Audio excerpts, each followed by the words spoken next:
Today, we're going to talk about what happens behind the scenes on a media Famil. Join me on a quick trip to Hanoi and Phu Quoc in Vietnam with Bamboo Airlines, and we'll talk a little bit about how to prepare for this kind of shoot as a travel photographer.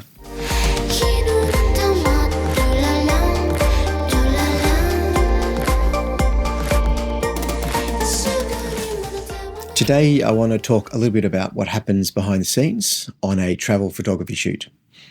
Earlier this year, I went to Vietnam with Bamboo Airlines. I hadn't been to Hanoi for around about 20 years, so this was a really interesting trip for me. It was an opportunity to get back to Vietnam and to see what had changed in that time, and to see how the way I shoot photography changed in that time as well. So the idea behind these sort of trips is that you gather up a whole bunch of journalists and you whack them on a plane and you show them a good time at the destination and hope that you get some really good content out of that. And traditionally, that would be people from a couple of magazines, a couple of the newspapers, and that's about it. I used to do a heap of these when I was actually doing a lot more travel writing. I don't do much of that these days. Part of the reason is I'm a much better photographer than I am a writer anyway. The world of travel media has changed quite a bit since the days of just the print media. So on this Famil, we had a really interesting guy. We had a chef who also has like a blog, and he has a really good audience. We still had some of the old school guys. We had some of the print media people. We had someone from a really good travel publication that I quite like. So we had some really good company. You always meet some really interesting people on these trips because it's quite diverse. But in the old days, you're only meeting other writers. And this time, we're meeting a range of people. So the way this particular itinerary works is that they try to jam in as much as they can. They try to get you to see as many different touch points when it comes to the culture or the destination as possible, thinking that that's a good way to get a range of articles. It's a classic mistake to make. Every single tourist board does this. In this case, the airline was hiring a company to handle the travel locally, and they just tried to jam in as much as they possibly could. It's a terrible way to get content. As a photographer, it's just the worst possible way that you can travel, and I don't recommend it. Some of the media trips that I do is just me and a journalist. Those are fantastic because we have some flexibility and I'm working with the writer so I can understand exactly what he's trying to do and what the story is. Because sometimes we get there and the story evolves and it changes and it becomes something we didn't actually anticipate before we got on the trip. So that's a real bonus.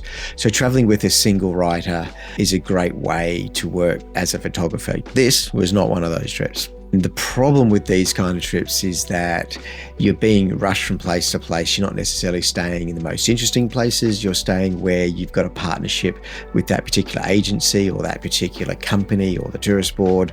You stay at some nice places, but it doesn't necessarily mean you're staying at the best place that you would actually want to recommend to other travelers. Generally speaking, we're not staying at the budget ones. They're trying to put us up somewhere nice. When we were in Hanoi, we spent a night at the Intercontinental 72, which is like a great big tower that's just on the outskirts of the old town. And we also spent a couple of nights at the Intercontinental West Lake, which is one of the more classic sites in Hanoi. The West Lake was kind of nice. It's in a location that's maybe not all that central, but it's not that far from town as well. And it's got some interesting areas to walk around. And it's quite close to an area called Tay Ho.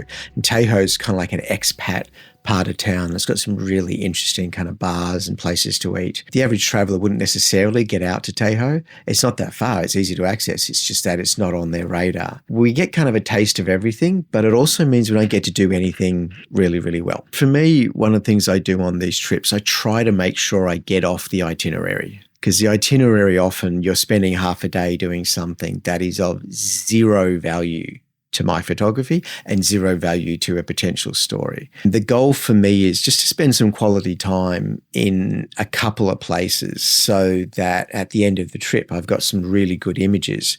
It's not about getting a shot of everything. Getting a shot of everything is the worst way you can handle this kind of trip. because you end up with a whole bunch of stuff that you're not happy with. So even in the old town, given that I hadn't been there for 20 years, I wasn't sure what to expect. How much would the old town still be the old town? Had things changed? And I'm pleased to say that for the most part, Hanoi is definitely still Hanoi. There's a ton of motorcycles there. Everyone's scooting around. It's a beautiful place. There's some great food. There's lots of interesting things to see. And it's definitely worthwhile your time as a traveller to put Hanoi on your radar. The thing that really surprised me when it came to Hanoi is that I felt that there's a bit of sophistication that maybe I hadn't tuned into the last time I was there, but I certainly tuned into it this time. There's this very nice kind of sophistication, and there's a shot I've got of a guy who's on his little scooter, but this time it's a Vespa and it's shiny red and he's in this suit.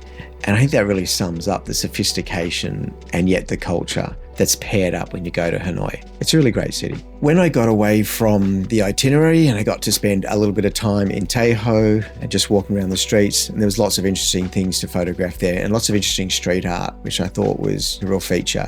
Some of it very expressive, maybe controversial. One of the great joys in life for me is street food, and Hanoi's got that. Duncan and I had gone for a walk and we came across this guy who was roasting duck. And how you're not going to stop for a guy who's roasting duck. We did see a couple of people who were roasting duck, actually. Some had some stalls and some had some stores. And this guy was out in the street and he had all the kit out. He just had a great smile. We got some great photos. It was an interesting experience doing this kind of walk with Duncan because he speaks the language. He understands the culture in ways that I probably never will. And he's also just a really great guy and he's really great to have a conversation with. So traveling with Duncan was great. He really brought a lot to this kind of journey.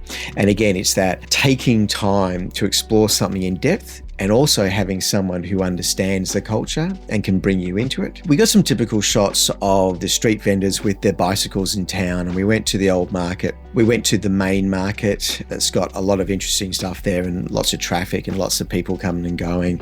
We met some interesting people who had a banh mi stall that was about the size of a 10-cent piece. So we had some great experiences and some very genuine experiences. These are stalls that are there for the Vietnamese people. They're not there for tourists. One of the mistakes that they tend to make on these kind of trips is that they want to take you to places where famous people have been. Now, I'm not so interested in where famous people eat. I prefer where the local people eat.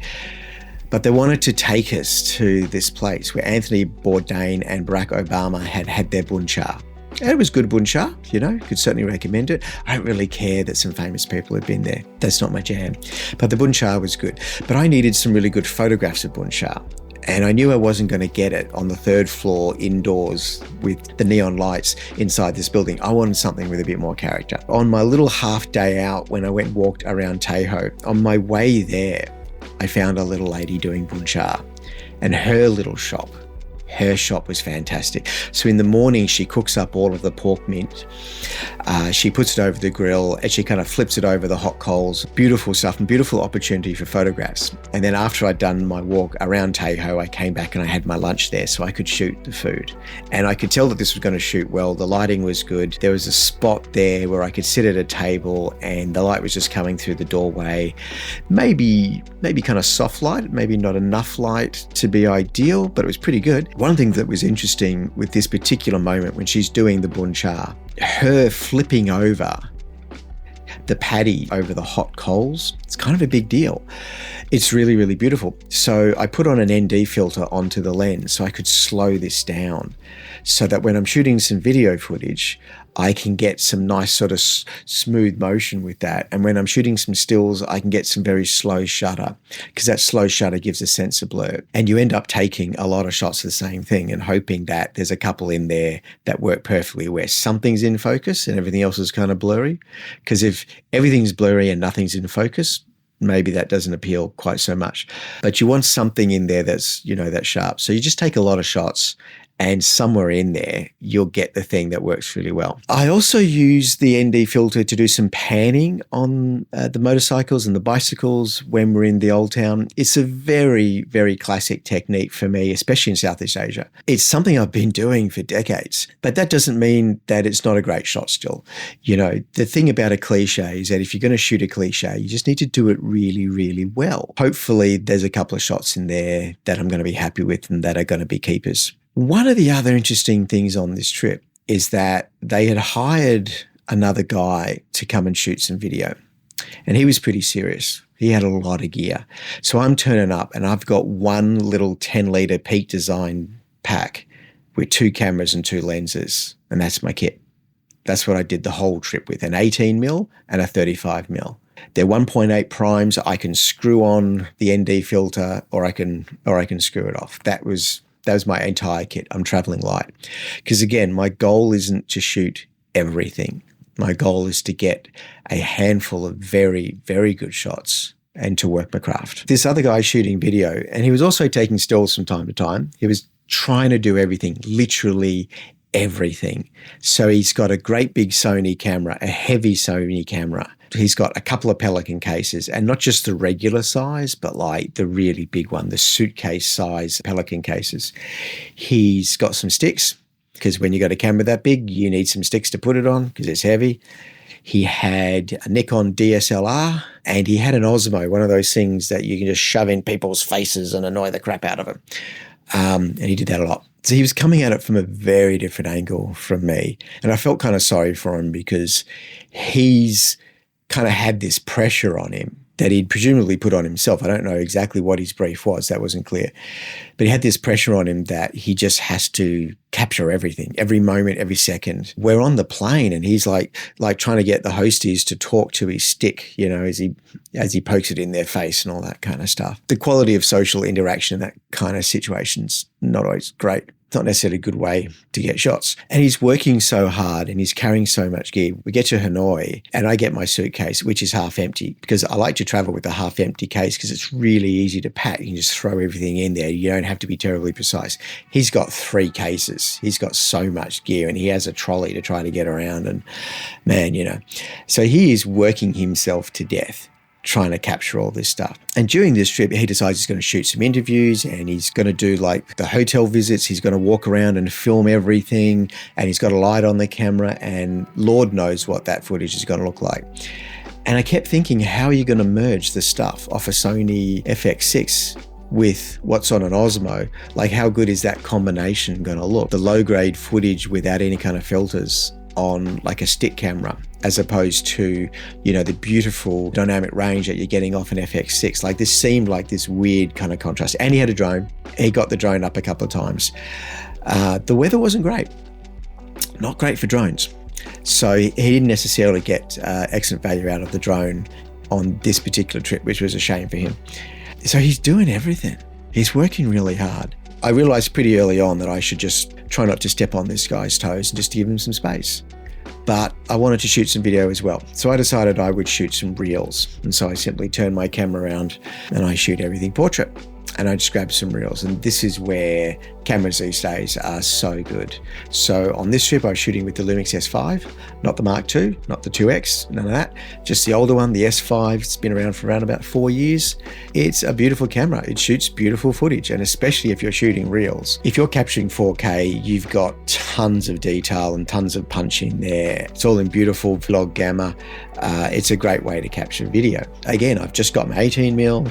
And I've got my 35mm, and I can swap between those two. I can put away one camera and grab out the other camera, and just to swap in and out between these two cameras.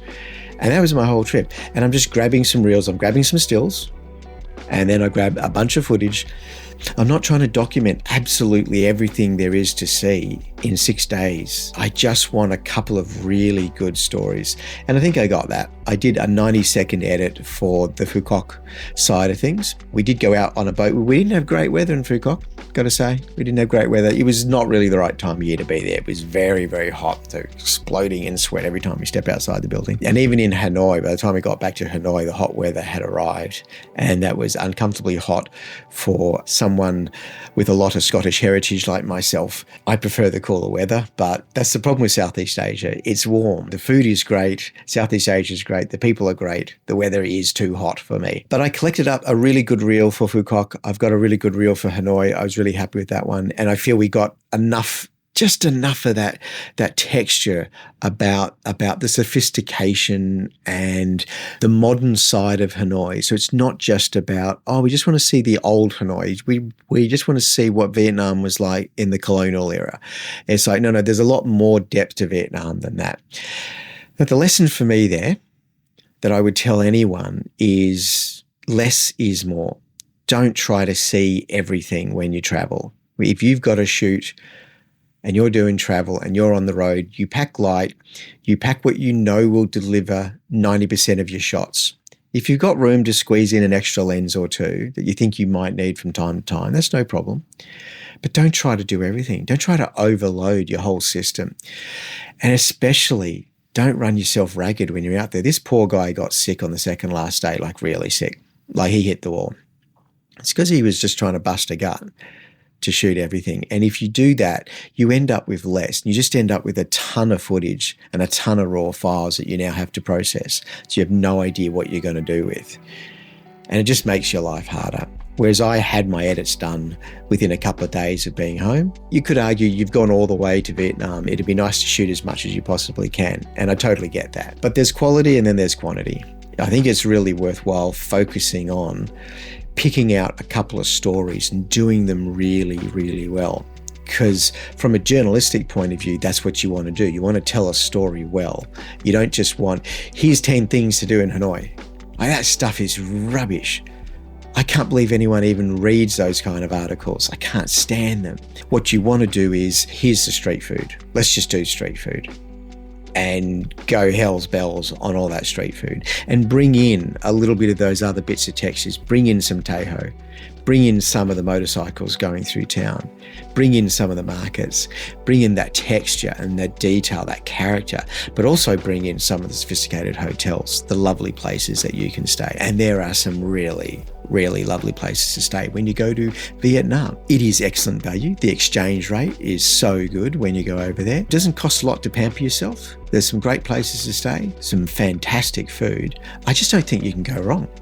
And I will say a little plug for Bamboo Airlines because they were great. It's pretty good business class, great value. So from Australia to Hanoi and back, I think it was something like $2,400 for business class. The service was great. The staff are lovely. And I'm really, really grateful for the people at Bamboo for bringing me on this particular trip so that I could get back to Hanoi. It's been a really important part of my journey as a travel photographer. It was one of the first places that I went and shot to shoot a brochure. For me, that time I spent in Hanoi, in the first time around, really helped me to understand where my role could be in this kind of industry. And so to get back and to have lots of Bun Cha and lots of the other foods, so much great food in Hanoi, was a real treat. And it was great to travel with the team at Get Lost. They've got some great staff on their particular publication. So if you're interested in some really good travel magazines, Get Lost is excellent. And Duncan Liu is a Melbourne chef and influencer, I think we'll call him. Great guy. I don't know exactly what he's like in terms of social media. Like, I don't spend much time on social media. But in person, absolutely sensational, wonderful guy to travel with. If he ever does a food kind of travel thing, he's the guy you want to go to Hanoi with. He's fantastic. So, and if you ever get a chance to go to Hanoi, thumbs up from me.